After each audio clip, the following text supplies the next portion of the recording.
Pessoal, vamos dando continuidade agora às palestras. Tudo fechado? Os áudios? Posso abrir meu alto-falante? Aberto. A palestra com a professora, doutora Vilma Valério Dias Couto. Ela vem conversar com a gente sobre quando a psicopatologia grave visita a infância e adolescência. Cuidados em CAPS infanto-juvenil. A professora Vilma, ela tem graduação em psicologia pela Universidade Federal de Uberlândia, mestrado em psicologia pela Universidade Federal do Rio de Janeiro, doutorado em psicologia clínica e cultura pela Universidade de Brasília, docente no Departamento de Psicologia da Universidade Federal do Triângulo Mineiro e tutora da residência multiprofissional desta mesma universidade. Experiência em saúde mental, psicanálise, psicopatologia, infância e adolescência. Professora Vilma, nós faremos a projeção aqui do seu slide e lhe passo a palavra. Bom dia, certificando aí, estão me ouvindo bem? Vamos Sim, lá. certinho.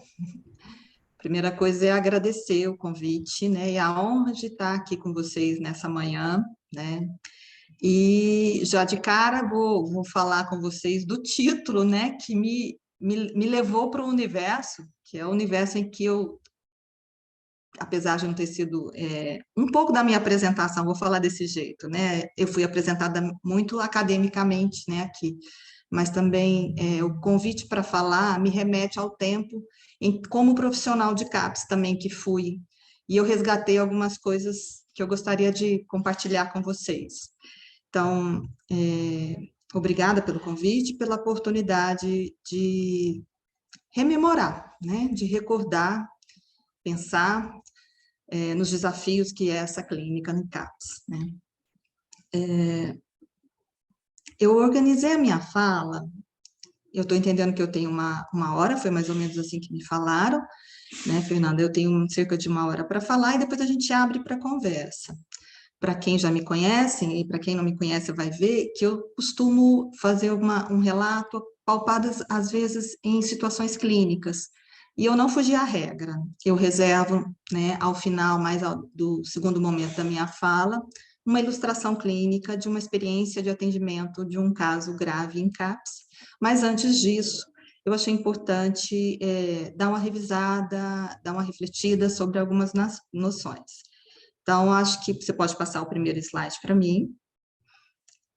Vamos para o próximo. Eu chamei de considerações iniciais. A primeira coisa que eu comecei a refletir foi sobre o título, né? A gente pega muito nas palavras, né? A gente se preocupa muito com o convite, para onde ele me leva. E aí eu fiquei pensando, tem sobre a psicopatologia grave, visitar a infância. Reduzir aqui a sua infância, mas boa parte do que eu falo se remete também à adolescência, para não ter que ficar repetindo isso sempre. Aí eu perguntei, a psicopatologia grave visitando a infância, né? E eu fiquei me perguntando para onde isso me levava, né? E aí eu fui a um dicionário, que às vezes eu gosto de ir, e vi visitar, né? Ir a algum lugar para estar com alguém. E aí eu resolvi, vou deixar porque isso me fez pensar, né, no espaço também, né, já pensando como lugar de visitar. Então, assim, a infância sendo atravessada ou sendo visitada, e aí eu pensei, visita vem e vai, né? A visita, ela chega, tem visita que a gente está louco pela ir embora, né? Tem visita que a gente não gostaria que fosse. E aí eu fiquei pensando nessa experiência da psicopatologia como algo que pudesse também ter esse trânsito, que pudesse ir e, né, que a gente passar por ela, né? E me parece interessante entender isso nessa perspectiva. Mas logo em seguida, eu comecei a pensar no espaço do CAPS como lugar também de trânsito, né? Já pensando a relação com o cuidado, com o lugar em que a criança, tirando aí não só a adolescência, mas falando do sujeito agora, da criança, né, que pode e deveria passar pelo CAPS, tal como se visita uma instituição e em algum momento vai-se embora. Deixo isso dessa forma por enquanto, que talvez mais à frente eu vou conseguir articular, mas foi algumas coisas iniciais que eu pensei a partir do título, talvez por onde eu pudesse caminhar. Mas o título me leva a falar de uma psicopatologia grave, né? Ele me situa aí nesse espaço. Então, eu recorri a uma autora que no tempo do CAPES eu gostava muito de ler, que é a Cristina Couto Ventura, né? Esse Couto não sou eu, e uma outra pessoa com quem ela publicava, que fala algo para a gente de algo muito grave, que no sentido genérico, popular, a gente falaria de uma criança louca, né? Reconhecer a criança como louca é o mesmo que reconhecer a criança, qualquer que seja ela, como um ser desejante, com alteridade, que para além de ser educada e acompanhada em sua descoberta do mundo, ela precisa ser escutada naquilo que lhe é próprio. Então, falando disso, é para marcar, seja ela quem for, e essa criança, né? Não é só esperamos que essa criança passe por um processo de escolarização, que ela possa ser acompanhada no mundo, mas que ela seja escutada na sua singularidade e na sua loucura. Convido, então, para passar o próximo slide, onde eu vou continuar avançando um pouquinho mais sobre isso. Achei importante resgatar, e fiz isso, né, antes de falar, retomar alguns textos que vai trazer uma discussão sobre psicopatologia, esse termo que a gente às vezes usa, e talvez de modo pouco reflexivo para entender que várias áreas usam esse termo, né, do que quem é que está falando, fala de que lugar, como que ele está pensando a psicopatologia. Então, recorremos aqui a uma autora que reflete um pouco sobre isso no texto, ela fala: psicopatologia, aqui para nós, e assim como eu vou tentar apresentar, não é sinônimo de nosologia, né? Que muitas vezes entende-se isso como um diagnóstico nosológico, tá? Então, entendemos aqui psicopatologia não como sinônimo de nosologia, e trago uma definição que ela nos apresenta. Trata-se, então, da psicopatologia como um estudo do modo de funcionar de um sujeito, que inclui o modo como ele sofre.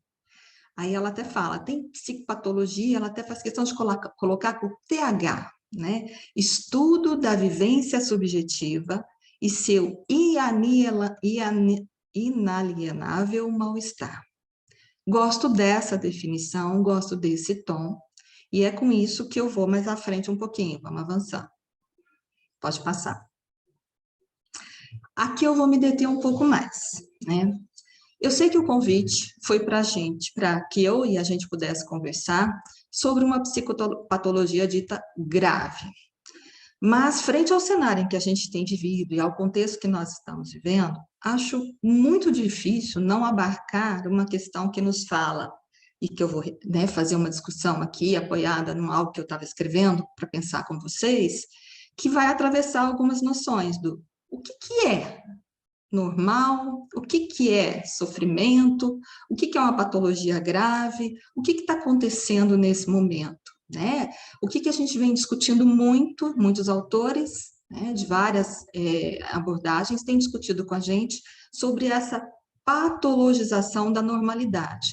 Entendo, então, que o convite que me foi feito me levava para o campo de falar de uma gravidade, né, reconhecida no sofrimento aí, mas, ao mesmo tempo, acho muito relevante falar do contraponto disso, que é o que a gente tem visto, a cronificação, a patologização da normalidade, para trazer isso para discussão, porque eu acho que isso é um enfrentamento dos profissionais da saúde mental, especialmente dos profissionais dos CAPs, né? Então, eu vou me deter um pouco mais nesse slide, eu quero que quem está aí passando não se preocupe, porque eu vou avançar, a hora que tiver que mudar eu falo, tá?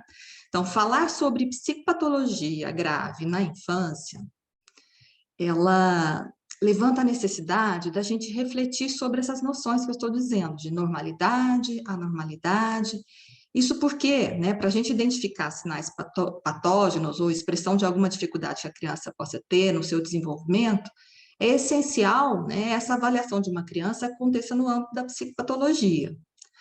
Como eu disse, a gente está vivendo um tempo em que vem prevalecendo muito uma leitura específica sobre o patos, sustentada muito numa linguagem científica que preza pela objetivação, né, no modelo do que a gente tem chamado de uma certa ciência moderna. Esse discurso científico, né, passa a deliberar sobre o sofrimento, a normalidade e a patologia, e vai provocar modificações muito importantes nas dimensões do existir, que acabam sendo regidas agora por uma lógica muito de tentar normalizar aquilo que está disfuncional. Desse modo, né, reações da criança que podem estar envolvendo insatisfação, desatenção, irritabilidade, impulsividade, a própria tristeza que a criança vem a experimentar de modo muito subjetivo, elas deixam de ser compreendidas à luz das adversidades da existência humana e elas passam a significar distúrbios passíveis de tratamento e muitas vezes via medicamento. Então, o que eu estou querendo dizer é que a gente está assistindo, e eu não digo isso sozinha, tem muita gente dizendo isso, a uma patologização da normalidade, e outros chamam, e vão falar disso de um outro modo, falam de uma medicalização da vida, que vem produzindo, então, um discurso muito no sentido de normatizar as subjetividades. E, sobretudo, o sofrimento das crianças. Sofrimento esse que passa a ser, né, interpelado como uma anormalidade a ser eliminada.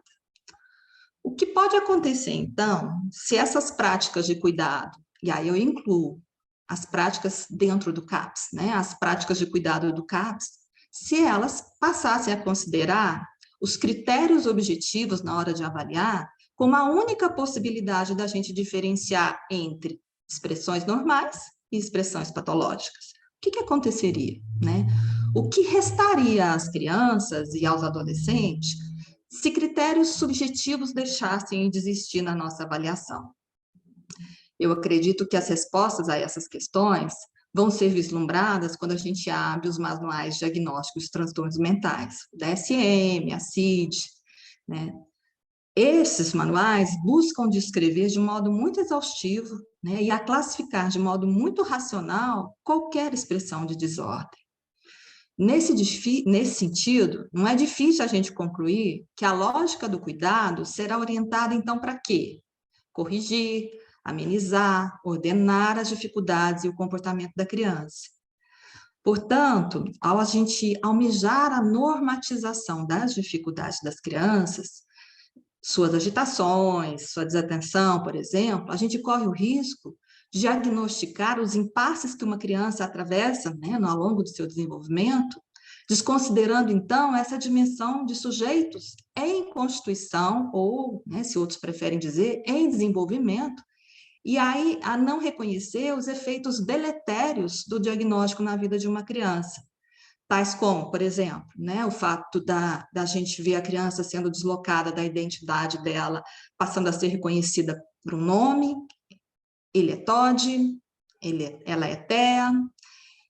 Outro efeito muito importante de observar é o deslocamento da posição dos pais quanto ao que eles sabem, né, acerca do filho, o modo como eles criam esse menino, né, o cuidado que eles têm, porque eles passam a se desautorizar, porque disso eles nada sabem, né, desse transtorno eles nada sabem, e delega, né, esse conhecimento e o seu cuidado, vamos falar assim, aos especialistas que disso sabem, de transtornos.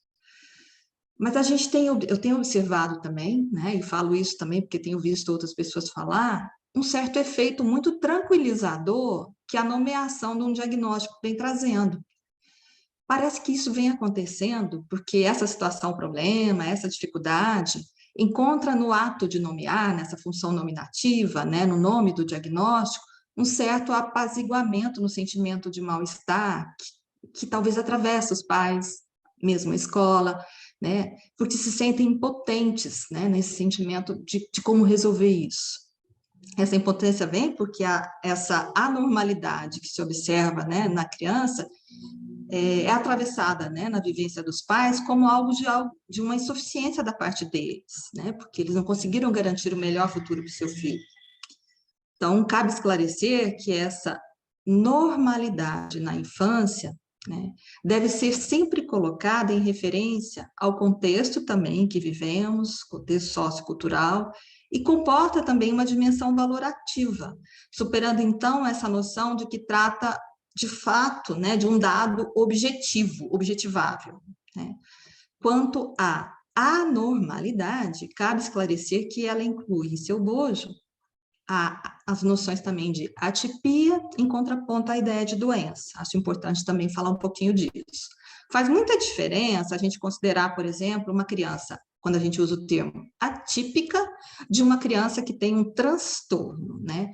Faz muita diferença considerar isso, porque a atipia, né, entendendo ela caracteriza uma certa expressão que envolve variabilidade. Então, falta de regularidade, né? Não sendo necessariamente uma doença ou um transtorno. Já a doença, por sua vez, ela seria, sim, uma expressão inferior da normatividade, né? Ela indica uma interrupção no fluxo normativo, que não transita entre as variações de nossa existência. Então, pensando assim, uma criança está doente se ela não tem possibilidade de exercer essa flexibilidade de construir novas formas de vida frente às contingências de sua existência social, no campo da escola, no ambiente familiar. Achei importante trazer isso porque eu fiquei me perguntando, será que eu deveria, né, conversar sobre, então, o que é, como a gente avalia, né, o que é a gravidade, o que é a psicopatologia grave, de como considerar isso, que critérios, que parâmetros. Eu acho que pensando esse contraponto entre essa certa falta de regularidade e essa pouca variação como um critério para pensar a gravidade que pode nos ajudar. Então, dessa forma, a patologia, né, a ideia de psicopatologia, não estaria em oposição semântica com o sofrimento psíquico, que eu entendo que, na mesma medida que a patologia e sofrimento não se superpõem, porque elas não são, então é possível a gente falar de alguém que tem uma patologia que também sofre, não são coisas distintas, tá? Sabemos que uma criança normal, uma criança anormal, uma criança atípica, todas sofrem, tá? Porque o sofrimento é inerente à condição humana. Portanto, quando a gente fala sofrimento psíquico, não é um elemento suficiente para a gente definir um adoecimento, porque isso é do humano, o adoecimento no sentido de um transtorno. Falando então em experiências de sofrimento das crianças, a gente vem observando que o mal-estar que elas vivem vem sendo tomado muito como sinônimo de quê? Adoecimento, que acaba resultando no que eu estou falando? Uma prática de cuidado muito prescritiva, medicalizante, orientada por uma lógica biologizante da condição humana, que compreende, então, essa dificuldade da criança como decorrente, às vezes, do quê? De uma falha neuroquímica ou de um transtorno facilmente reconhecido por alguns critérios de classificação dos manuais. Então, pensando agora a clínica no CAPS, né, a clínica no CAPS-I, eu acredito que os profissionais encontram um ponto de partida, aí, minha sugestão, para o exercício ético de seu ofício, do seu fazer, quando ele tem a possibilidade de transitar sobre esses conceitos, sobre essas noções, considerando as diferenças que estão colocadas com essa atenção. Então, ao a gente descolar essas nomenclaturas, né, que tendem ao reducionismo das subjetividades, o profissional, então, seria capaz de promover uma intervenção que eu julgo mais cuidadosa, com atenção a isso. Feito essa colocação, eu parto agora para o próximo slide, tá? Pode apresentar.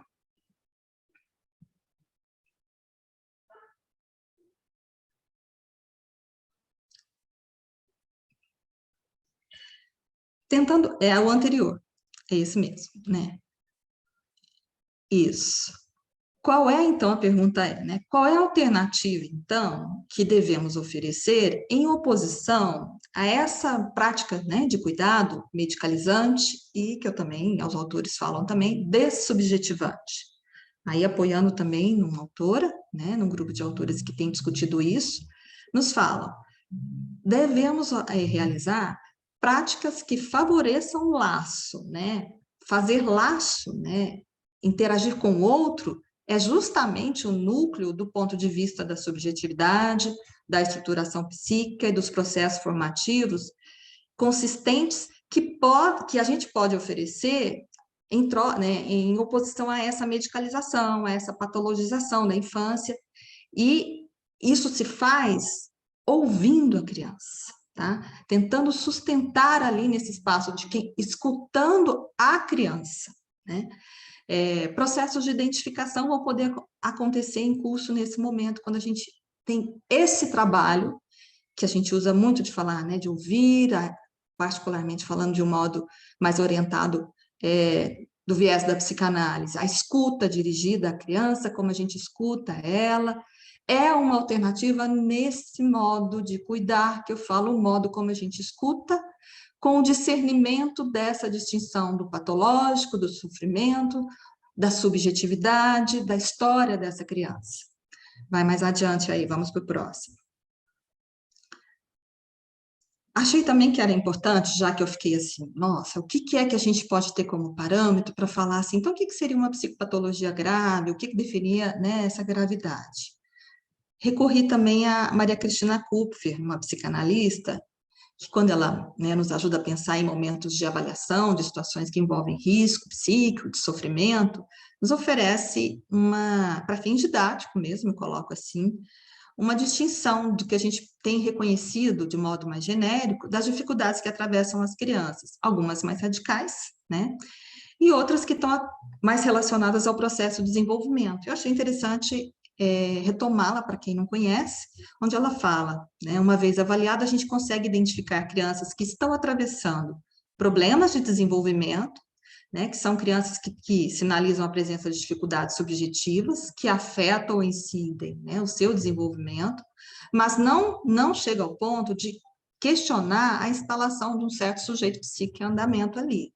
Então, são os casos em que a gente vê, né, com algumas queixas relacionadas a sintomas de hiperatividade, dificuldades com crianças na linha, né, dos comportamentos mais externalizantes, que a gente fala com os limites, com as regras, com as leis, em torno da enurese. Entretanto, do ponto de vista que a gente fala de dificuldades que têm impasses mais graves, que eu colocaria, ela fala de crianças que estão atravessando problemas na constituição psíquica, né, na constituição subjetiva. Seriam, então, as dificuldades do desenvolvimento, estão assinalando aí entraves no processo de constituição da subjetividade. Estão indicando para a gente problemas mais estruturais, apontando um risco de uma evolução em direção a psicopatologias mais graves da infância, tais como a psicose infantil, e a gente hoje encontra alguns casos de autismo, né, e os casos de autismo. Então, eu achei importante trazer isso para tentar falar assim, bom, mas eu vou dar algum critério, algum parâmetro para poder pensar o que a gente está chamando de grave. Então, acho que do ponto de vista que a Maria Cristina nos apresenta, a princípio a gente toma como mais grave essas psicopatologias que sinalizam problemas no processo de constituição subjetiva. O que não quer dizer que o CAPS só tenha que se ocupar desses casos, o que não, mas eles, muitas vezes, estão nesse espaço, né, circulam, tem o CAPS como a referência, em momentos de maior crise.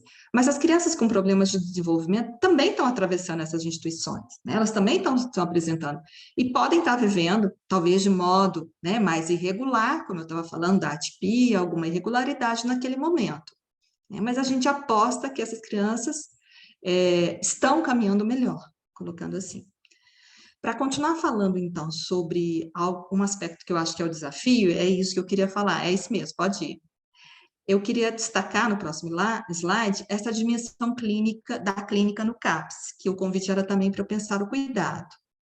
Então, eu destaco que a clínica do CAPS-I é muito diferente de uma clínica convencional. Quem vive em CAPS, né, sabe muito bem disso, né, ela rompe essa lógica de uma clínica no modelo padrão, né, tradicional. Ela vai exigir, né, para cada caso, a interface com diversos saberes, da medicina, da educação, do campo jurídico, do campo do lazer, do campo da cultura. Então, essa intervenção, fica claro que é o que caracteriza ela e a riqueza, né, e o grande desafio, ao mesmo tempo que a riqueza e o grande desafio dessa experiência do CAPS, é esse trabalho feito entre muitos, né, entre as diferentes formações, no modelo do que a gente chama de uma equipe multidisciplinar, ao invés, né, da gente sustentar apenas conhecimentos psiquiátricos, psicólogos, os psis, são muito bem-vindos profissionais de outras áreas nessa clínica. Então, o CAPS constrói uma clínica muito diversa, mas muito desafiante, exatamente porque tem essa convivência multi. Pode passar para o próximo slide. Então, para mim, né, e para Vorcaro também, Ângela Vorcaro, o CAPS precisa exercer a clínica da interdisciplinaridade, né? Sustentar a diversidade teórica e clínica dentro dele. E ela nos fala, e esse é o desafio, esse é o pressuposto de um trabalho dentro do CAP, mas, ao mesmo tempo, é um grande desafio, porque a concepção que cada um tem, né, do que como se adoece, como se constitui uma criança, como ela se forma, são diferentes, né? E isso traz, né, discursos, é, posturas diferentes, e, no bom sentido, embates, né, necessários para o avanço. É preciso, às vezes, abrir mão de algumas noções, revisar alguns conceitos que a gente tem, né, e é preciso ter essa disposição no exercício do trabalho do CAPS. Então, o tratamento possível das crianças, né, impõe essa interrogação sistemática das modalidades pelas quais a instituição trata essas crianças e, consequentemente, a criação de meios que vão transbordar, né, que extrapolam, para que o acolhimento dessa singularidade possa ser acolhido. É assim que ela fala. Agora eu caminho mais e chego, acho que onde eu queria. Pode passar o slide? E agora eu trago um caso para tentar falar um pouco dessa experiência atravessada por esse transbordamento, pela diversidade, pela necessidade de pensar um CAPS que transborde, que sai do seu território, especialmente quando a gente está trabalhando com casos graves. E aí, eu tenho comigo, que é um caso em que, então, com ele já faz tempo, né? Mas é um caso que eu aprendi muito, e eu sempre recorro a ele quando eu quero conversar, né, nas minhas aulas, e aqui ele está organizado de um modo que eu falo um pouquinho de como foi o cuidado exercido com esse caso. Então, eu vou ler, tá? Está numa folhinha antiga, vocês tenham paciência comigo aí, vamos lá. Então, na época eu escolhi, né, esse relato foi feito em nome da equipe, né, eu, como da equipe do CAPS, eu escolhi o caso, que foi apresentado numa situação, pela complexidade da clínica que envolvia a dupla mãe e filha que estava em jogo nessa situação. Mas também porque o caso, né, eu escolho ele, porque ele mostra essa articulação do trabalho que a gente tentou fazer com diferentes instâncias por onde essa dupla, mãe e filha, circulavam. Trata-se, então, né, de uma adolescente que, na ocasião, tinha 14 anos, quando eu fiz esse relato, e era acompanhada no CAPS há 4 anos. Vou contar para vocês o que acontece, como ela chega. Né? Então, como é de praxe, o CAPS tem os momentos de acolhimento, né, quando ele recebe. Então, a mãe, né, no acolhimento, a mãe chega pela primeira vez ao CAPS com um pedido encaminhado pelo Conselho Tutelar, e o Conselho Tutelar pede, por escrito, uma avaliação psicológica para sua filha, que na ocasião tinha 10 anos, em função de algumas queixas que eles assim descrevem. Criança apresenta má formação congênita, possui válvula na cabeça, está com comportamento agressivo, não quer frequentar a escola, está em crise. A escola está com dificuldade de lidar com a criança. Então, o que a gente recebe é uma demanda da escola dirigida ao conselho, o conselho encaminha para o CAPS, né? Quem está em CAPS deve viver isso, né? O acolhimento, né, a pessoa que está no acolhimento faz a escuta inicial e agenda um retorno para essa avaliação psicológica, que após escuta a mãe, né, e depois a filha, e a gente define por fazer o acompanhamento da criança no CAPS, né? O que eu já vou adiantar, talvez para ir cortando alguns aspectos, né, tá considerando aí o tempo que eu tenho. Ó, a gente vê nessa situação um relacionamento muito patológico entre mãe e filha, onde a gente já estava julgando ali uma avaliação, né, de vínculos muito invasivos, por vezes agressivos da mãe dirigidos à filha, associados naquele momento com uma dificuldade muito grande no campo da escolarização da criança, que também atingia de modo muito forte a figura materna. E isso foi o que justificou o trabalho inicial, né, que a gente fez. Então, o processo inicial do trabalho foi, a gente fez um acolhimento, depois a gente fez uma discussão em equipe, a partir do relato e das impressões de quem acolheu, né, definimos quem seria o profissional de referência, e depois passou por uma avaliação psicológica, foi uma avaliação ainda individual, para depois a gente definir o projeto terapêutico dessa criança, no caso, dela, já adolescente. Então, eu vou falar a história da Luciana. Trata-se, entre aspas, da história da Luciana. Essa expressão é usada pela mãe, história e dá o nome, né, da Luciana, toda vez que a mãe vai falar de alguma coisa na vida da criança, que ela vai relatar a história de vida dela, né, da filha. E tudo é sempre a história da Luciana, dito sempre de forma muito enfática, e aí vocês vão ver alguns relatos sobre isso. No acolhimento que a assistente social, que foi a assistente social que fez, a mãe relatou em forma de uma narrativa muito bem organizada, cadenciada, muito cronologicamente organizada, e conta pra gente que a menina nasceu com uma má formação, depois, assim que nasceu, tiveram que colocar uma válvula no cérebro da criança, com o passar do tempo, não houve melhoras, né, ou qualquer modificação disso, e ela manteve essa válvula, depois foi trocada. Durante a gestação, ela conta para gente que a mãe foi informada que a filha teria uma má formação, quando a gente pede para ela falar sobre a gestação, né? Então, ela pede autorização para o aborto, né? Entretanto, né, segundo o relato dela, a justiça só autoriza o aborto quando ela está com 8 meses de gestação, né? Então, com o avançar do processo gestacional, a mãe decide dar à luz e esperar acontecer. Ela fala isso. Vou esperar, né? Demorou, já estou com essa barrigona, vou esperar acontecer. Já que os médicos disseram para ela que a criança não ia nascer viva, que a criança ia morrer assim que nascesse. O nascimento da filha deixa a mãe em choque. Em choque é ela que fala, tá? Pois a criança nasce, como ela faz referência, perfeita e harmoniosa.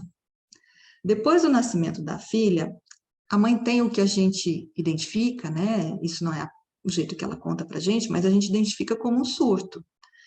Ela relata, né, para o psicólogo, terapeuta de referência, que ela ouvia as vozes quando ela estava lá no hospital, né? E ficava esperando alguém abrir a porta do quarto, porque a criança, né, o bebê ficou na UTI, ela no quarto, e esperando o tempo todo que alguém abrisse a porta e anunciasse a morte da filha para ela. Pelo relato que a gente também teve a oportunidade de conversar com a avó materna, a mãe só vai conseguir amamentar a menina forçada, era a avó que punha a menina no colo da mãe. Então, a mãe, que até então tinha sua profissão, trabalhava, para tudo, deixa de fazer tudo, e a partir daí, ela faz um investimento maciço nessa filha, tá? E a gente fala um envolvimento maciço no corpo da criança. A mãe para os estudos, a mãe para o trabalho e passa a viver em função da filha. Ela se coloca como a única pessoa responsável pelo desenvolvimento da Luciana. Ela diz, que foi ela que fez a filha falar aos 3 anos, a filha mastigar, a filha andar aos 5. Aí ela diz, eu trabalhei a Luciana. Contudo, a mãe relata que, ao conseguir esses avanços, né, com sua filha, ela caía de cama, devido ao esgotamento, né? Esgotamento que é quase recorrente do que ela vive nessa relação com a filha. Com a avançada idade, o desenvolvimento, a mãe tenta colocar o quê? Na escola, vai inserir, né, a filha na escola. E ela nos relata que disseram na ocasião, quando ela tentou inserir a criança na escola, que a criança não tinha condições de ser alfabetizada, né? Então, o que ela faz? Ela mesmo passa a investir na alfabetização da filha, que, quando vai tentar voltar no outro, né, daí uns anos para a escola, ela já chega alfabetizada, e quem alfabetizou foi a mãe. Então, é ela mesma que fez esse investimento. Então, a partir daí, a mãe passa a acompanhar e a investir maciçamente na escolarização da filha, chegando, inclusive, a ser acusada, né, por algumas professoras de que era ela que estava fazendo a tarefa, de quando tinha tarefa para a escola. Inconformada com essas acusações, né, a mãe frequentemente se desentendia com a escola, com os professores, a ponto de ter situações em que ela agredia fisicamente a direção da escola. Marcava ali, então, a partir daí, uma série de conflitos com a instituição escola. Ela se separa, né, ela passa a viver, muda de cidade, passa a viver numa outra cidade. E então, né, eu estou correndo aqui para pular uns pedaços dos trechos aqui. Deixa eu destacar aqui. Então, ela muda de cidade e vai, ela com a filha, viver numa outra cidade. E aí eu queria destacar que o importante dessa história, né, da Luciana, vai ser algo muito recorrente, que nós vamos perceber, que a mãe vai dizendo o tempo todo: Luciana é fruto do meu trabalho. Nós, então, né, a equipe, estamos lidando sempre com essa situação. Observávamos sempre um certo delírio de morte dessa menina, e o fato da mãe ser boa no sentido de que não falta nada. Ao mesmo tempo, né, era uma mãe que, né, temia que algo ruim acontecesse com a filha, né, algo né, de um delírio de que ela poderia morrer em função de alguma coisa que ela não fosse cuidada de modo suficiente, que só ela sabia cuidar, e ao mesmo tempo se comportando enquanto mãe muito atenta a tudo oferecer e nada faltar, né, cuidado com a alimentação. Isso fica muito claro para nós. Todas as outras pessoas e instituições que foram entrando nessa história e que o CAPS, né, teve que se haver com elas, CAPS-I, o Conselho Tutelar, né, porque nesse momento a gente sentia que a dupla tinha no CAPS um lugar de referência e tomava ali sempre, né, a equipe e o CAPS como referência para que pudesse, junto com ela, responder a essas instâncias, a escola, ao conselho, né? E a equipe acabava sendo muito afetada, né, transferencialmente por isso, ou porque às vezes rechaçava, ficava irritada com a situação, ou por não dar conta e acabava se afastando dessa demanda que vinha com muita força da mãe e da Luciana. Então, a gente tinha muito um discurso de uma boa mãe, né, ou às vezes a ideia, né, de uma certa persecutoriedade em torno dessa figura da mãe. Isso é o que a mãe nos diz. Deixa eu contar um pouquinho o que a criança nos diz, porque a gente tem que escutar, né? Eu chamo de criança, né? Não, porque nos parecia às vezes uma menina. Né? As características físicas não deixavam dúvida de que ela tinha comprometimento neurológico, sim, né? Porém, as sequelas decorrentes de uma má formação congênita não chegavam a comprometer de modo significativo o seu desenvolvimento. É uma criança com a perceptível capacidade cognitiva, tem fala articulada, organizada, ela tem dificuldade de coordenação motora fina, tem algum, que a gente pode reconhecer, um grau leve de deficiência visual, né? É extremamente seletiva em seus vínculos, que se limitam quase sempre na instituição, no CAPS, às figuras dos adultos, dos profissionais. Com os pares, né, com os outros pacientes do CAPS, ela não se engajava, não interagia. Raramente se envolve em atividades que a gente propunha no CAPS, como acontece o mesmo no contexto escolar, ela ficava mais parte do tempo fora da sala de aula. Também tinha muita dificuldade de fazer suas escolhas. Quando a mãe saía de perto, na ausência da mãe, ela sempre buscava ter junto de si, ali, né, no CAPS, alguém que se ocupasse somente dela, tá?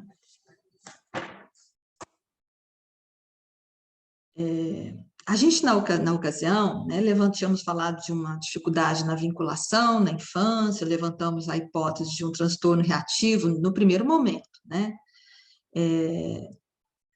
Tendo em vista, né, as dificuldades que a gente foi percebendo nas relações, associadas às perturbações emocionais que a gente via, os comportamentos agressivos, a gente foi construindo outras hipóteses diagnósticas ali, que vai caminhando por uma questão que nós chamamos algo em torno de alguns casos que nos lembram como se fosse uma dupla psicose ali, mãe e filha, tá? Pensando num outro modelo agora de diagnóstico, mais apoiado no diagnóstico estrutural que a gente fala. Então, esse é o caso, e eu queria contar como que o CAPS se organizou, que eu falo do projeto terapêutico inicial que o CAPS construiu, né, para um caso que eu chamo de uma psicopatologia grave, né, duplamente, na dupla, né. Então, o projeto terapêutico estabelecido pelo CAPS envolveu, então, o acompanhamento da criança na instituição na frequência semanal, o acompanhamento no processo de escolarização junto à escola, né, então, a gente tinha um projeto que a gente chamava o Projeto Escola, e algumas crianças, a gente tinha um trabalho com as escolas, ela é uma das pacientes que a gente fez isso, então ela entra no tratamento no que a gente chamava na ocasião de uma modalidade semi-intensiva, no CAPS. Tinha atendimento individual com psicólogo, oficinas e grupos eram previstos, né, mas ela pouco se engajava.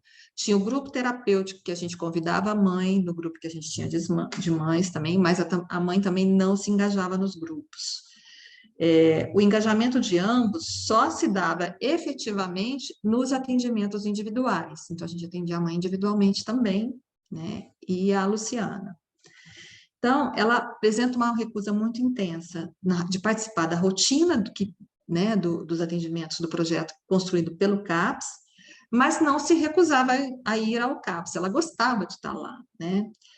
E o movimento dela, ela sempre de colar em alguém, mas alguém com uma posição com mais status, vamos falar assim, dentro do CAPS. Um coordenador, um psicólogo que as crianças e que outros gostavam muito, uma referência mais profissional, né? A gente falava assim, ela não queria ficar com os técnicos, a gente percebia claramente que ela escolhia algumas pessoas. Na ocasião, eu era coordenadora, ela adorava ficar do meu lado, porque sabia que eu era coordenadora, né? Ela constantemente propunha alguma coisa que ela não conseguia sustentar. A gente tentava ver o que ela queria fazer, mas não sustentava. Não comia o lanche do CAPS, a mãe mandava o lanche separado para ela, né? Ela se posiciona constantemente em movimento no CAPS, andava de um lado para o outro, entrando e saindo dos grupos, das oficinas, sem aderir a nada, né? A chegada, então, da mãe e da filha no CAPS envolvia uma situação também de muito embate para nós. Toda vez que a criança, a Luciana ia ser deixada, havia um conflito entre as duas intenso, que muitas vezes iniciavam em casa ou no trajeto até o CAPS, em várias situações nomeadas pela mãe, do que ela falava assim, crise da menina, né? Mãe acionava, então, nessas situações, o conselho tutelar, o CAPS, na rua dava confusão, vinha corpo de bombeiro, chamava a polícia. Tais situações, normalmente, eram decorrentes ou de alguma situação em que a Luciana tentava se recusar frente a algo que a mãe esperasse dela, de uma imposição da mãe, como comer o que a mãe mandava, na hora que a mãe queria, fazer tarefa da escola na hora que a mãe estava mandando, do jeito que a mãe queria, deixar que a mãe lavasse a cabeça, porque a mãe ainda lavava a cabeça, a mãe fazia a sua higiene íntima quando ela usava o banheiro, ou quando a criança não era atendida em algum pedido feito pela mãe, é onde elas entravam nessa situação que era chamada de crise, e a crise convocava essas instâncias, né? Conselho tutelar, polícia, vizinhos, né? Denúncias. Então, a gente começa a trabalhar, né, das dificuldades com a demanda da escola. Ela, como eu disse, a gente insere ela nesse projeto, que é o projeto Escola, né, de um trabalho construído pelo CAPS, destinado a algumas crianças no percurso dessa escolarização. A gente buscava dar um apoio ao professor ou outros profissionais da escola que estavam envolvidos diretamente ao aluno que era acompanhado no CAPS. Este trabalho era realizado, na ocasião, em parceria com a universidade, né, da onde o CAPS, né, estava instalado. O nosso projeto visava também acolher a demanda da escola nesse processo de inserção de criança, uma escuta das dificuldades encontradas, em dizer como fazer. Havia uma expectativa desde que a gente sabia o que eles tinham que fazer lá dentro, que a gente sabia dizer o que a escola faz com aquela criança. Eu acho que isso é muito frequente ainda, né, de quando os especialistas, né, nós na posição de especialistas somos convidados na escola para dizer o que eu faço, né? No caso, então, que eu estou discutindo, a queixa da escola era que a aluna se recusava a permanecer na sala de aula, não fazia nenhuma tarefa escolar, apresentava comportamento agressivo com colegas e professores. A presença maciça da mãe na vida dessa criança fez presente também no contexto escolar. Então, ela ficava do lado de fora da escola, enquanto a criança estava lá dentro. Para qualquer situação que acontecesse, ela entrava, tá? O acompanhamento, então, desse processo de escolarização nós realizamos durante 3 anos. E termina porque a mãe retira a filha da escola depois que a escola define e decide que ela não tinha condições de ser aprovada, né, de passar para o 6º ano. E aí, então, ela é reprovada. A mãe se vê, então, profundamente atingida, para ela foi um golpe isso, né? Ela não concordou, e ela tira, então, né, a filha da escola, e a gente entendeu algo como assim, ela desautoriza a escola do lugar da escola de dizer se a criança vai ser aprovada ou não. É ela que saberia, então ela retira a criança da escola. Além dessa articulação que a gente fez com a escola, o CAPS também, para esse caso, vinha articulando constantemente com o Conselho Tutelar, porque envolvia muitas denúncias dirigidas ao Conselho, seja de vizinho, na rua, que era uma instituição que vinha acompanhando de perto o caso dessa criança. Frequentemente ele era buscado, né, como eu disse, por vizinhos, por ameaças de agressão, né, às vezes pela própria mãe também, ela também buscava, né, antecipava alguma coisa que poderia ser denunciada, ela mesma já ia lá na frente e falar, olha, né, aconteceu isso. Eu tenho mais 15 minutos aí?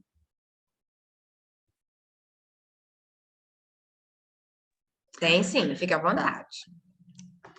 Caminhando para o desfecho para conversar. Aos poucos dias, então, né, de ameaça, que a gente vê que a avó materna diz que vai pegar a guarda, ameaça que vai pegar a guarda da neta, a mãe, né, se antecipa, né, e em um processo faz registrar que, caso alguma coisa lhe aconteça, a guarda não deveria ficar com a mãe dela, mas com o pai, o ex-marido, né?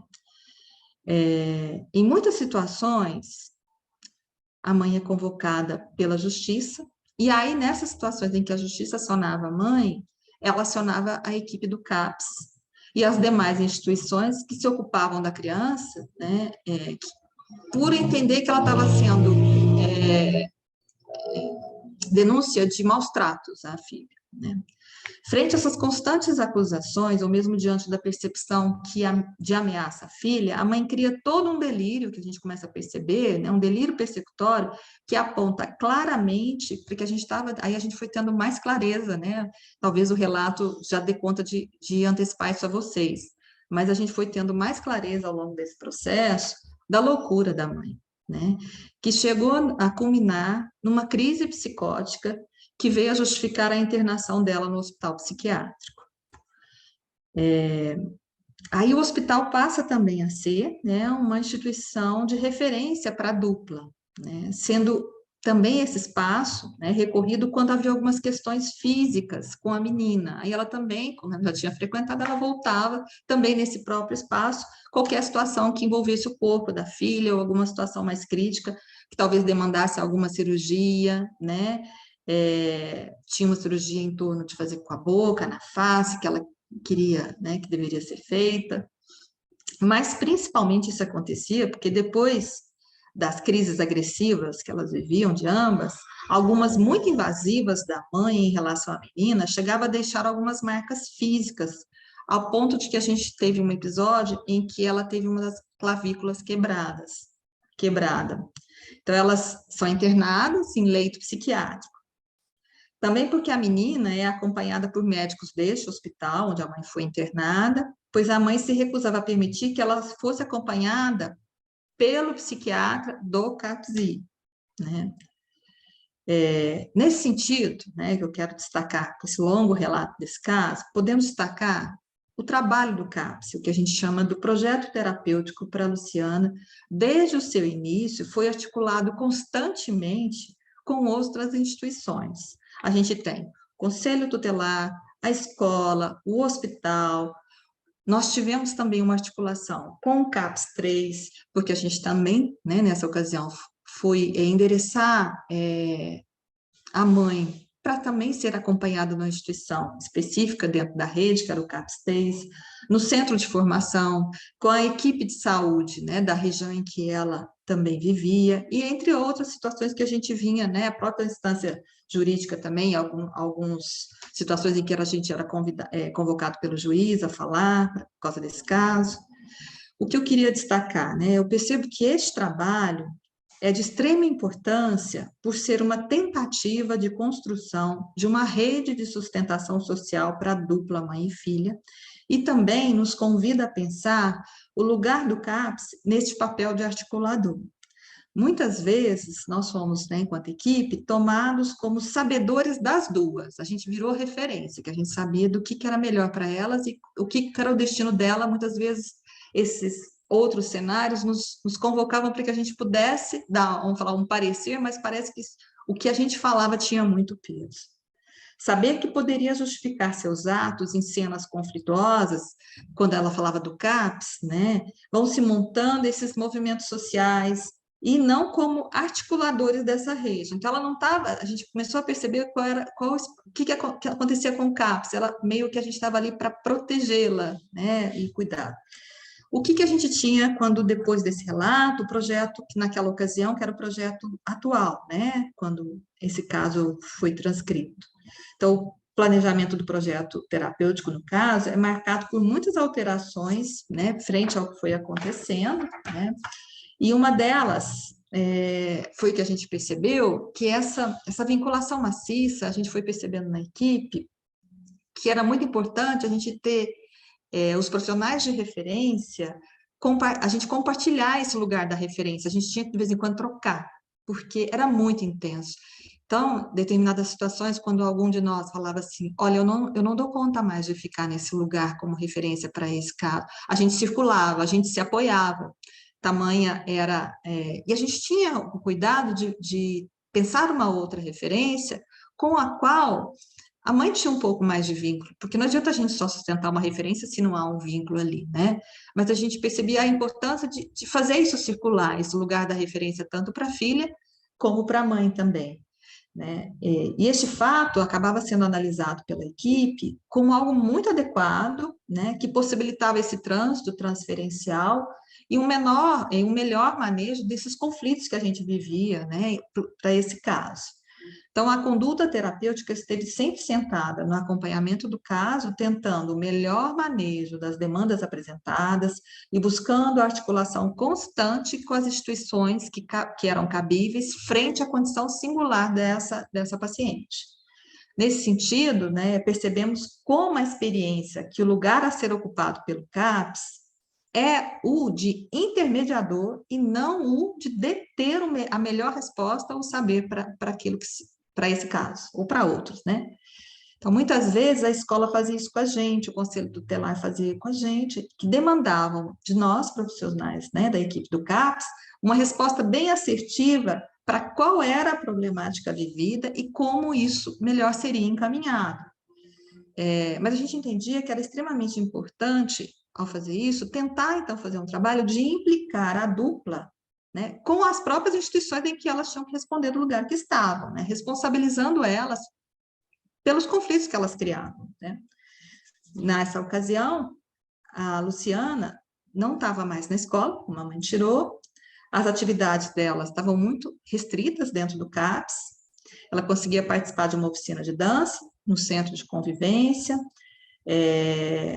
fazia algumas aulas de informática fora do espaço do CAPS, né? Depois de algumas tentativas e intervenções com a mãe aceita ir para um CAPS adulto, ela começa a receber o atendimento psicológico, tem também acompanhamento psiquiátrico, no entanto, ela repete a mesma atitude da filha dentro do CAPS, ou seja, não participa de nenhuma oficina, do coletivo ela não entra, mas ia na instituição, assim como a filha ia no CAPS. Começa a estratégia clínica, né? Após a gente fez algo muito importante que eu acho que o CAPS precisa, né? O trabalho de supervisões. A gente vinha fazendo essas supervisões de modo muito constante dos atendimentos. A gente estava trabalhando uma proposta de fazer um atendimento da dupla de modo conjunto, né? A gente tinha uma estratégia de trabalhar a presença da dupla mãe e filha, com 2 psicólogas. A gente estava ensaiando esse arranjo de como seria essa experiência. Quando chegava, como elas tinham muita dificuldade de se separar, assim que elas entravam na instituição, as 2 profissionais que faziam um atendimento individual já iam para a recepção e já cada uma né, falando assim, pega um e separa. A gente ajudava essa separação, levando cada uma para o seu espaço na sala. Então, era assim que chegava, a gente já fazia o atendimento para ajudar nessa separação, né? Este enquadro, então, desse modo de atendimento da dupla e fazendo essa separação, pretende trabalhar essa relação adoecida entre as duas, tentando oferecer um espaço para que a palavra possa circular como mediadora dessa dupla, que ainda não consegue sustentar-se de modo separado, apesar de ser extremamente necessário, e a menina tentar, né, a Luciana tentar esse movimento, mas elas ainda não conseguiam isso. Então, a gente estava tentando entrar em contato com a equipe do Programa de Saúde da Família, da região que elas moravam, no domicílio delas, por achar importante esse cuidado mais, né, na rede, na ponta, né? Entendemos que isso poderia ser uma alternativa frente à dinâmica conflitiva que ela se instaura com os vizinhos, com a polícia, né, corpo de bombeiro, isso podia ajudar. O projeto, então, na ocasião, para Luciana, contemplava a participação em oficina, a realização de espaços extras, tentando sempre fora do CAPS, né? Tinha alguns projetos que o CAPS fazia como estratégia de abrir, né, transbordar para além das paredes do CAPS, sempre envolvendo ela nesses espaços externos a isso, né?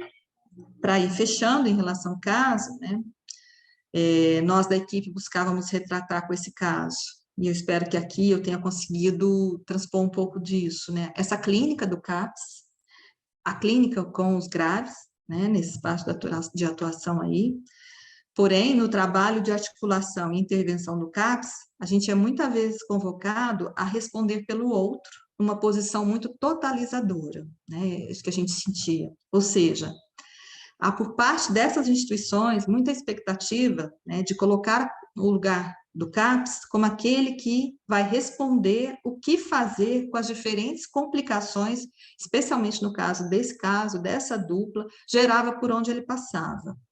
Dessa forma, as instituições não se autorizavam diante do caso e confiavam ao CAPS o destino da criança.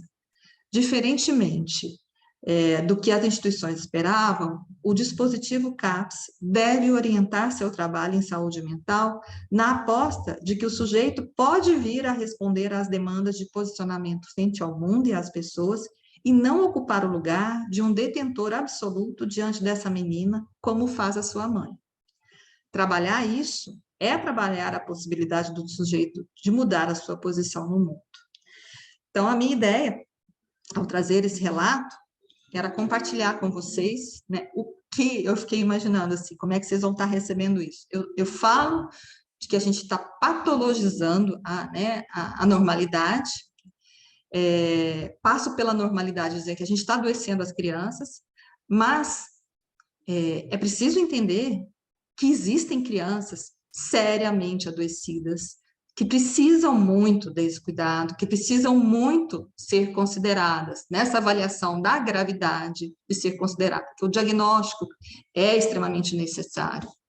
A meu ver, acho que o grande dilema hoje, né, do CAPS é exatamente o contexto em que a gente está vivendo, e eu sinto que o CAPS tem recebido, né, pelos relatos, hoje já não estou mais no CAPS, mas por acompanhar e escutar alguns momentos, e por acompanhar, às vezes, numa clínica escola que a gente tem, de uma narrativa em que a normalidade chega muito já diagnosticada, adoecida para a gente, e eu imagino que isso chega com força no CAPS, né, chega com muita força, e acaba tomando o espaço, né, o tempo, o cuidado do CAPS com os casos, né, que demandam muito investimento, que a gente olhar, né, que eu tentei mostrar para vocês o quanto essa equipe do CAPS investiu no trabalho com essa dupla, né?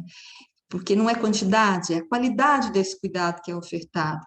Então, eu acho que eu concluo um pouco, né, a minha fala aqui dizendo, eu acho que esse é o grande desafio atual, acho que a coisa está mais complexa. Se um dia o CAPS foi criado para, né, para atender uma demanda grave, hoje acho que o CAPS também, né, entre outras funções que ele tem a responsabilidade de tentar responder a isso que anda, né, patologizando as crianças e os nossos adolescentes nessa lógica. Como dar conta?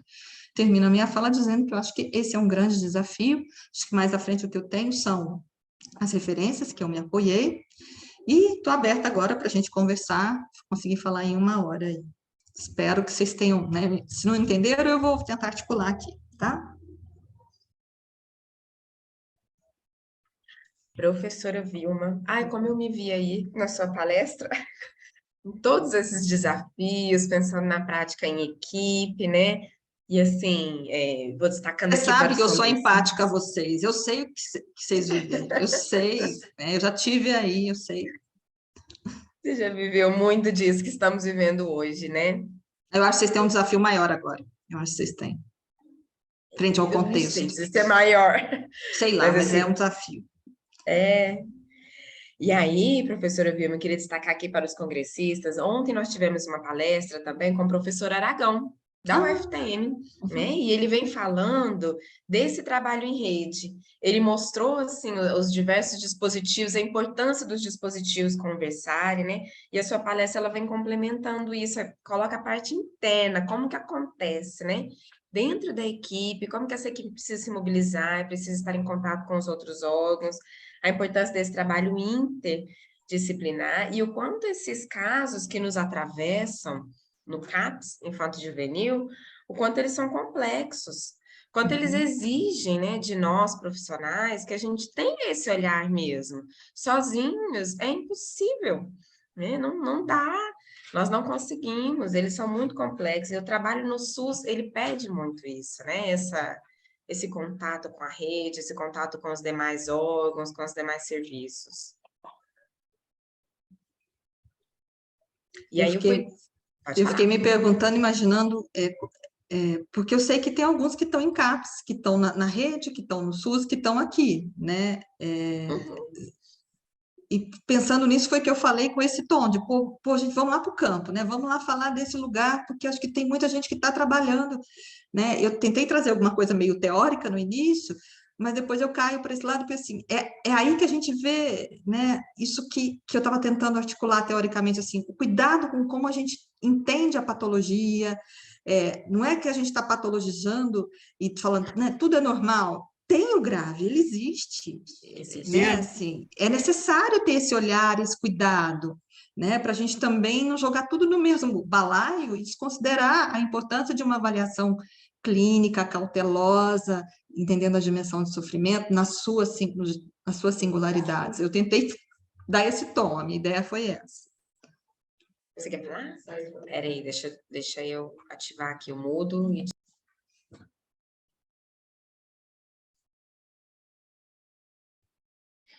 Professora Vilma, eu estava comentando com a Fernanda, né, nossos colegas que estão aqui presentes, justamente isso, né, a sua sensibilidade em conseguir ficar claro, né, na palestra, esse posicionamento da importância de não passar por cima, né, não atropelar o que é da infância, mas também dar atenção àquilo que é necessário, né, dar o olhar para aquilo que a gente precisa cuidar, de fato, para aquilo que é grave, né, e até a forma, né, como você traz o que precisa de atenção.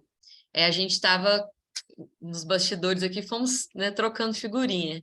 E a palestra anterior, a Fabiane, que ela é uma pediatra, veio falando sobre isso, né, a prematuridade, né, a importância de fazer algumas intervenções iniciais e o quanto isso vai refletir.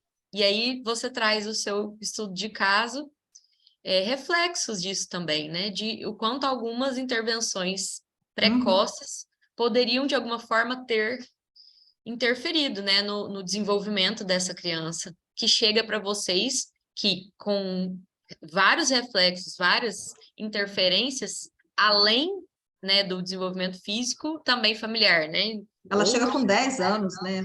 né, ela já chega tarde, ela já Eu chega. acho que essa dupla foi abandonada, né, no início, Sim, quando ela fala que a justiça está certo que a mãe tinha dificuldade de delegar, mas sim. né, ela foi deixando, né, foi passando pelas instituições e ninguém puxa aqui, vem cá, vamos, né? Exato, ninguém chama, né? Ninguém Dá acolhe para trabalho, né? poder mostrar. E o seu exemplo, esse estudo que você trouxe, eu acredito que ele, para nós aqui, né, ele amarra toda a nossa proposta do Congresso, porque é justamente o que a gente queria mostrar. É a importância de trabalhar em rede, interna, né, dentro de um serviço ou mesmo fora dele, né? Como a gente vai fazer funcionar? Um profissional sozinho, às vezes, não vai conseguir fazer tudo, né? Porque olha o quanto de funções são necessárias. Olha esse caso que você trouxe, a complexidade. A história começa lá atrás, né? A criança nem tinha nascido, já tinha um monte de coisas acontecendo, né? A roda já estava girando quando os problemas começaram, né? Então, o quanto de investimento precisa, né? Quantas cabeças pensando para funcionar. Então, eu queria agradecer mesmo, né, por você ter trazido esse caso, porque ele põe a gente para pensar. Tem muitos comentários aqui, né, a partir do caso que você trouxe, pedido do plano terapêutico, né? Você comentou sobre o plano, mas entendo que é essa curiosidade mesmo, né? Quando a gente chega diante de um caso grave como esse, é, a Fernanda ainda está atuante, né, no CAPS como frente, né? A posição dela é bastante complexa. Uhum. Eu fiquei 5 anos, né, no CAPS-I, a gente, às vezes, fica diante de casos que você fala, qual é o plano terapêutico? O que mais que faz, né? O que mais que a gente pode criar de estratégia? É atendimento familiar? É acionar quem da rede, né? Para onde a gente corre? Então, você trazer é, ideias, né? O que foi feito nesse caso ajuda a gente que está do lado de cá na clínica, a gente que está nos serviços a pensar, né? Nossa, isso eu não fiz ainda, isso, quem sabe, né? Vamos tentar. Uhum. Então, foi muito, muito rico mesmo. Ju, leia Você quer que eu leia? Tá. Posso ler para você, professora, os comentários?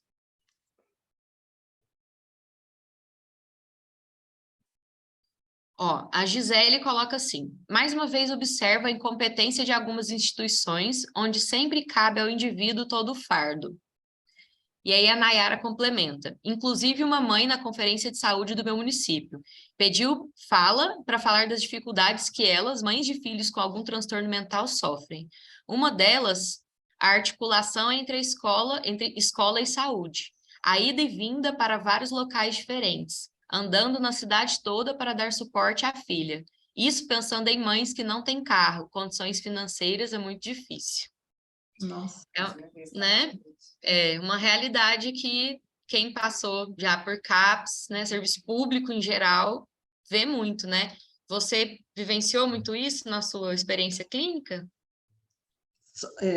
A gente é muito atravessado por assim, não bastasse a dimensão do sofrimento psíquico, ele é atravessado pelas precárias condições de acesso dessa população, né, que a gente fala assim, não é nem duplamente atingido, né, são alvos de várias questões que atravessam a problemática, que tornam ainda, né, mais complexo e um sentimento de impotência muito grande que a gente experimenta, que é isso que né, que a gente talvez um pouco da sua fala me fez pensar, assim, porque da onde é que a gente alimenta e cria assim recurso? Porque o serviço tenta dar conta de alguma coisa, ele é um serviço que tem que ter falta, ele não tem que ser todo também, ele tem que falhar, né, porque tem que ter parceiros fora, mas a gente percebe que é uma rede muito complexa. Aí lembrar do Aragão, né, acho que é uma referência que discute muito essa lógica de um trabalho em rede, que extrapola isso, é o necessário. Daí o que a gente fala, essa é a clínica da complexidade, né? Isso é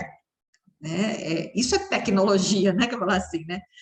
Não é uma aparelhagem, né? Isso é um fazer que envolve uma tecnologia, um saber muito importante, né? Essa experiência que foi relatada, né? É uma constante, né? Que a gente continua vendo. Tá? Agora que eu consegui ver o chat, agora que eu abri aqui.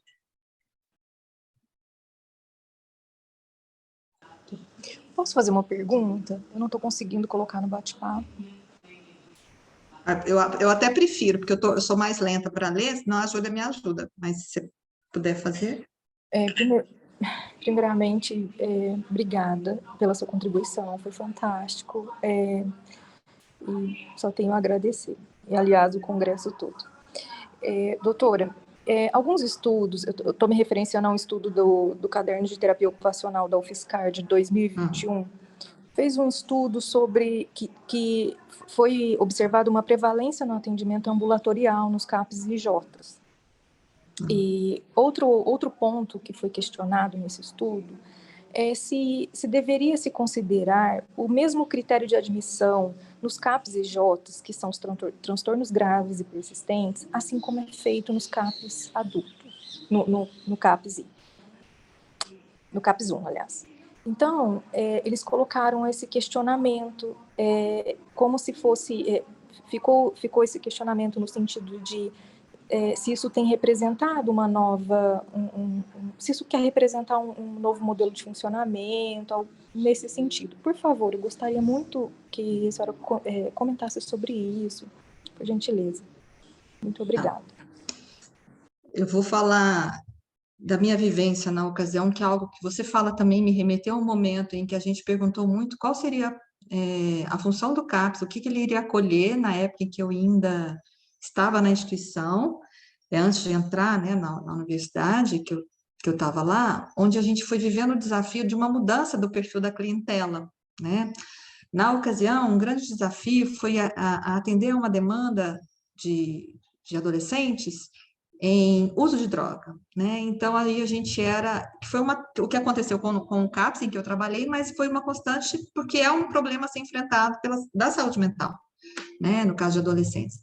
E a gente sentiu que isso mudou muito a rotina, o jeito da gente conseguir trabalhar, que a gente vinha trabalhando, né, com os casos, prioritariamente, o que a gente fala desses casos mais graves mesmo, a gente tinha isso muito claro. Mas foi no momento em que os CAPs foram criados, que eu vou falar assim, eu sou saudosista dessa época, né, do momento em que os CAPs foram criados, em que, muito com essa potência do cuidado com essa demanda mais grave mesmo, né. Não que outras demandas não tenham o seu grau de gravidade, mas elas fazer caber, né, modos de sofrimento distintos, né, e aí a hora que você fala, a gente percebe, né, e uma discussão que agora trazendo para algo mais contemporâneo, para os dias de hoje, e até pensando na responsabilidade do lugar em que eu estou, por ser supervisora na clínica escola, de como a criança está sem lugar para chegar, né, como existe falta de espaços e uma demanda muito grande, né, de saúde mental, que fala assim, por isso que eu estava pensando que o CAPS tem um grande desafio, porque ele é a referência, né, eu ouço algum lugar, eu estou no programa de residência, e lá acompanhando o psicólogo, ele fala assim, não, encaminhei para o CAPS, né, eu vejo todo mundo encaminhar para o CAPS, né, assim, por entender que ali o CAPS, a porta está aberta, ele está recebendo. E aí, como o CAPS vai dar conta disso?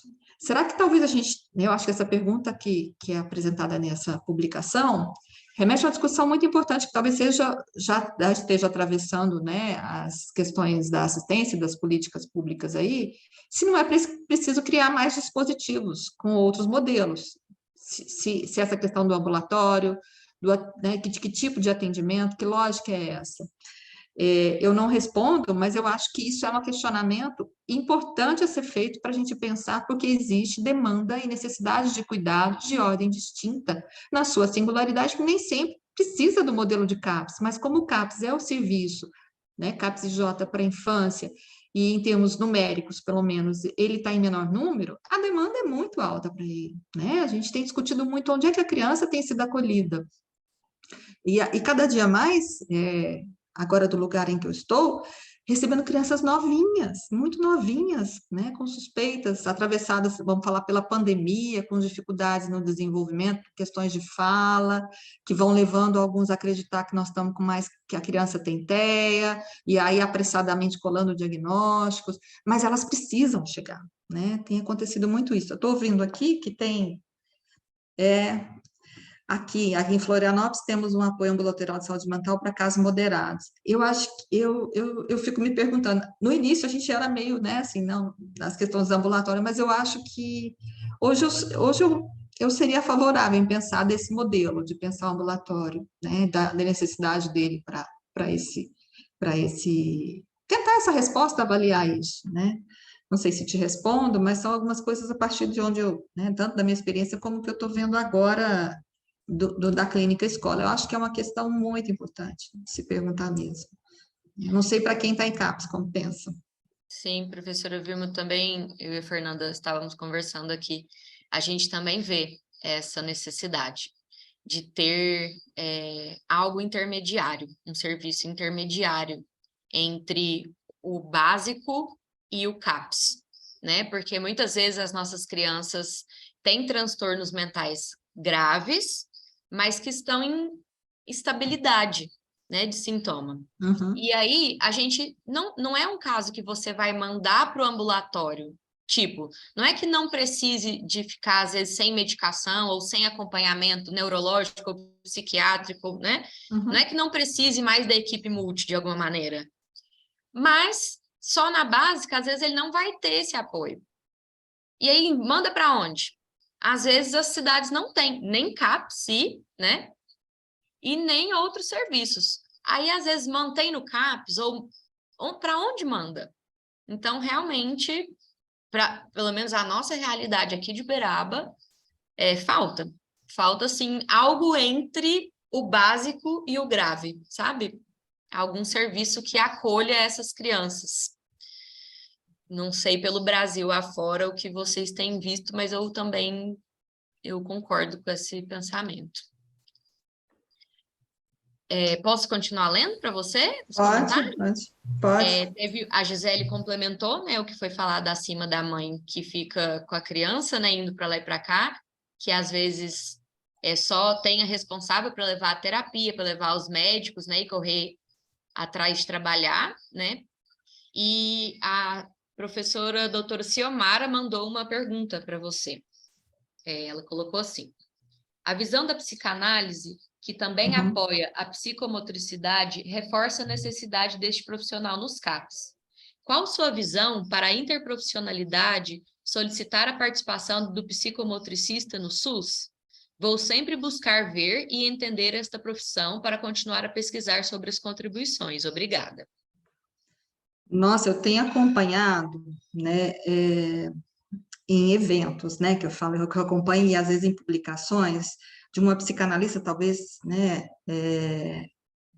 talvez seja até por aí, que a doutora Ciomara também, talvez, está apontando, que é a Maria Cristina Lasnik-Penou, que fala muito da questão da psicomotricidade, especialmente no trabalho com o bebê, extremamente potente o trabalho clínico, muito rico, tanto com fono como psicomotricista, né, nessa perspectiva de conduzir o trabalho, falando o quanto é necessário, especialmente para essa discussão que tem sido feita para prevenção de maior risco no processo de constituição psíquica. Não é risco de autismo, né, de risco de agravamento nesse processo de constituição psíquica e dessa articulação necessária à psicanálise, né, também alguns autores, né, articulando com neurociência, com a psicomotricidade, com as questões da música, aquilo que diz também dessa experiência em torno do sensório, né, como a potência dessa clínica, especialmente com bebês, no trabalho do momento em constituição, vamos colocar assim, que pode, de fato, promover vamos falar assim, outro arranjo futuro, né, na vida dessa criança. Não é que a gente está falando assim, previne autismo, né, que não é, a gente sabe que tem a questão atravessada, o orgânico existe, essa dimensão, mas não é só isso que explica. Mas, com certeza, essa experiência em torno, né, dessas relações que envolvem corpo, os aspectos sensórios, e esse enlaçamento com o outro, nessa articulação, eu vejo que o trabalho e as pesquisas que eles têm feito são muito interessantes, muito ricas, né? Sou muito favorável a essa participação, e é um profissional que a gente tem pouco, né? Pouquíssimo, né? Acho que de atuar, assim, na articulação com a saúde mental, né? Eu digo, dentro do espaço da saúde mental. A Cláudia colocou que em alguns serviços o educador físico faz, né? Já vi também terapeuta ocupacional trabalhar, né, psicomotricidade. Alguns serviços fazem o que tem, né? Faz o que dá. É complicado, né? Mas Isso. tem a expertise, né? Tem as suas Exatamente. É expertise isso que que a eu ia gente precisa falar agora. considerar, É isso que eu ia né? falar agora. Que isso não é bom, né? Porque tem a necessidade, né? Tem a necessidade da demanda e às vezes não tem o profissional habilitado, né, para fazer isso. O prejuízo vai para quem, né? É muito Isso. complicado. Tem vários comentários que eu estou acompanhando, tentando acompanhar também. Sim, aí a temática mudou um pouquinho e entrou na medicalização aqui nos comentários. A Marla coloca: difícil mudar a lógica da medicalização de forma pontual. Acredito no investimento com matriciamento e canais de discussão processual nesses locais intersetores. E o Edson coloca: nossas crianças estão sendo medicalizadas por serem criança. Qualquer coisinha, TDAH ou TEA. Vejo um confronto entre psiquiatria e psicologia no próprio CAPS-I. Esse comentário do Edson me fez lembrar uma fala que eu tentei dar um indicativo, né, quando eu estava falando do trabalho multi e inter, né, que é um desafio, porque são concepções diferentes, a gente cruza né, com colegas de trabalho que pensam, e a gente parece, e essa construção, né, e aí os autores falam assim, olha, o embate, ele não é para ser também o bom embate, né, vamos falar assim, não é também para ser evitado, para trabalhar com isso e com as diferenças, é suportar isso, né? Então, mas tem isso mesmo, né? Muitas vezes o diagnóstico de um psiquiatra e a avaliação de um psicólogo do que acha o jeito de pensar é muito diferente, né? Às vezes o que um chama de TEA, o outro chama de psicose, né? A depender do modo como entende o adoecimento, né? O processo, né? Da referência que adota teórica. E aí tem aquela questão, o bom embate, né? Como construir isso. E eu acho que o espaço do supervisor é algo que muito saudável de sustentar, que é um terceiro ajudando a sustentar esse trabalho, de trabalhar as diferenças no espaço, né? Acho que o espaço do supervisor é muito importante para uma equipe, nesse sentido, para poder trabalhar e lidar com isso. Porque a gente pode se sentir atingida, né? Do seu lugar, e a gente não avança com uma clínica construída desse modo, né? Dizer quem é que está certo e tal, né? Mas de poder escutar o diferente mesmo e pensar, né, um pouco além do seu próprio modo de conceber. O da Tamara, a gente já leu Florianópolis tem, né? né? De saúde mental. Bom, né? Florianópolis. A Fabiola: talvez seja interessante repensar na delimitação populacional para a criação dos dispositivos nos territórios. Quer falar, Fer? A Fer já fez assim, ó. Ela acha também? Ou não? Ela fez assim, a gente já se olhou aqui. E você, Vilma? Ela passou para você. Olha, eu não tinha parado para pensar isso, mas a sensação desse jeito é que a gente vai criando serviço, né? Eu não sei, eu fico pensando, por um lado, se a gente cria, ou se a gente cria outra coisa, né? Ou vamos para o ambulatório, ou a gente cria mais um carro, entendeu? Que outros dispositivos? Eu não tenho certeza ainda disso, né? Para avaliar, talvez, porque eu ainda estou um pouco mais distante de ter mais elementos para poder avaliar, mas só me ocorreu que será que é mais cápsula? Será que é mais, né, outros espaços de intervenção que podem ter outros modelos? Será que a gente não tem que fazer outras invenções também, né, caber na rede? Tenho dúvida, eu não estou segura de responder, não sei se você já tem uma opinião formada. Não, mas eu acredito que não deva ter uma opinião formada, pela prática, né, pela experiência que se tem. Eu acredito que a Fernanda tem essa opinião, e eu compartilho da opinião dela pelo que nós vivenciamos, porque às vezes o serviço fica superlotado, né, a gente entende que às vezes a localização mesmo, né, de onde está o CAPS, não é acessível para toda a população. Então, pensando em Uberaba, né, nós somos uma cidade de porte médio, né, então mais ou menos 320, 350 mil habitantes, o CAPS fica numa extremidade, né, da cidade, então a população da outra ponta não acessa, com facilidade. Então, quando a gente pensa em quem precisa do CAPS, as pessoas não chegam facilmente a nós, né? Não chegam.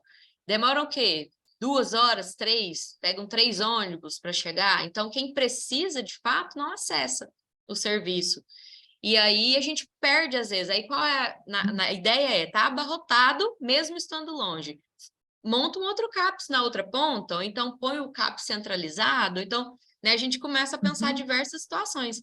Mas o que você traz de ideia também é necessário, porque a gente também precisaria de um serviço intermediário. Então, a gente precisaria das duas coisas, né, para resolver. Então, quando a gente te ouve, a gente vê que estamos caminhando, né, tentando resolver, mas quanto mais a gente está dentro, mais a gente vê o que precisa, que tem mais e mais coisas para ser feito. Então, a gente faz um pouco para tentar contribuir, né, com a demanda, mas ainda tem muito a fazer, né? Esse espaço de articulação política, das políticas públicas, a gente tem que estar participando disso para fomentar essa discussão, né? Para a gente avaliar assim, porque o município não tem investimento para tudo, não tem verba né? Porque políticas implica em ter fundo, né? Para dar conta de bancar isso.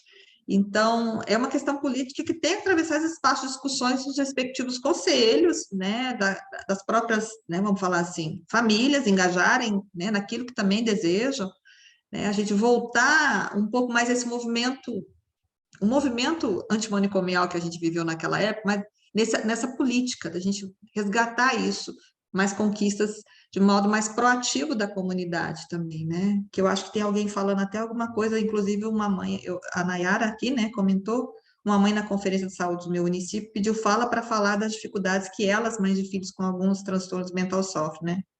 Esse que ela estava falando, da articulação entre escola e saúde, né?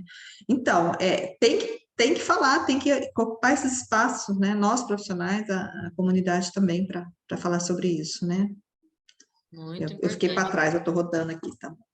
Professora, pediram a Nome da senhora, né, psicanalista? pediu, o nome da psicanalista. Que trabalha com psicomotricidade? Isso.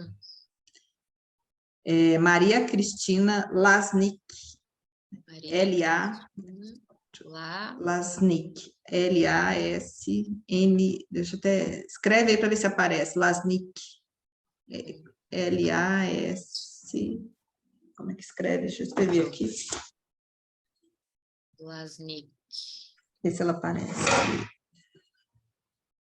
Você fez a busca para achar? Lasnik, estou fazendo aqui. Você põe. Com K. Com K no final, não é? Com K no final. Maria Cristina Lasnik. Já mandei aqui no chat. Eles fazem um trabalho de articulação e tem um grupo de Belo Horizonte, da UFMG, que estão dedicando muito a essas experiências. Eles estão publicando, fazem congresso, agora eu não sei se deve acontecer tem essa articulação entre o Brasil e a França, com esse grupo de pesquisa. Essa escritora, Maria Cristina, pesquisadora, da psicanálise, é brasileira, mas mora na França, então ela tem uma articulação com o pessoal da França que faz um trabalho interessante. Ela às vezes está aqui no Brasil dando palestra também, está aqui e lá, né? Eu gosto de ouvi-la no trabalho em que ela faz.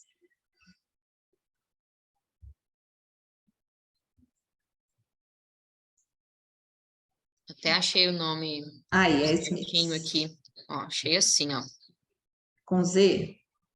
Alguém falou que é com Z. Marie Christine Lasnik.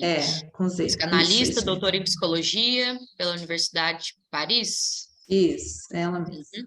Tá. Então, essa aqui que eu encontrei. Ótima referência, tá passada. Professora Vilma, como sempre, né? Te ouvir é um privilégio. Você desperta muitas, muitas reflexões, deixa a gente sempre borbulhando, assim, a mente, né? Vai muito além do que é proposto. O pessoal, né, mandou muitos comentários, muitas perguntas. Vocês, se tiverem mais dúvidas, tá, gente? Se tiverem mais perguntas, podem ir mandando. Mas... Eu esqueci, mas eu tenho um e-mail que eu tinha deixado no final, depois, tá? Vocês passam o e-mail, se alguém quiser conversar comigo, pode falar passa o meu e-mail. eu dito no chat aqui. vilma.couto, @uftm.edu.br. Então tá aqui, gente, o contato da professora Vilma. A gente vai conversando aí, né? Sim. E em nome de toda a organização, quero agradecer a sua presença, tá? Agradecer a sua disposição, tá? Em estar aqui nessa manhã de sábado, dividindo seu conhecimento. Fernanda também está pedindo para agradecer, a Mauri, tá bom? Tá, Joia, eu quero realmente, sendo bastante, assim, sincera com vocês, eu fiz um trabalho de revisão, foi muito legal, sabe? De rememorar, de voltar para o CAPES, de retomar algumas coisas que eu já tinha escrito. Então, foi uma experiência boa, né? Me trouxe boas lembranças. Eu cresci muito nesse espaço, eu aprendi muito, ele fez muito sentido. Quando eu dou aula, ele me ajuda muito, eu acho que é uma vivência muito rica, e eu prezo muito pelo trabalho de quem está na saúde mental, de quem está em CAPS, e vamos à luta, não desistamos, apesar das dificuldades. Com Obrigada aí pela certeza. Muito oportunidade. obrigada, viu, professora? Obrigada mesmo pela presença. Pessoal, encerramos nosso período da manhã. Vamos fazer o intervalo de almoço, tá bom? Vamos voltar a 13h com a palestra da professora Fernanda Nogueira Campos, tá bom? Então, até à tarde. Um beijo para todos.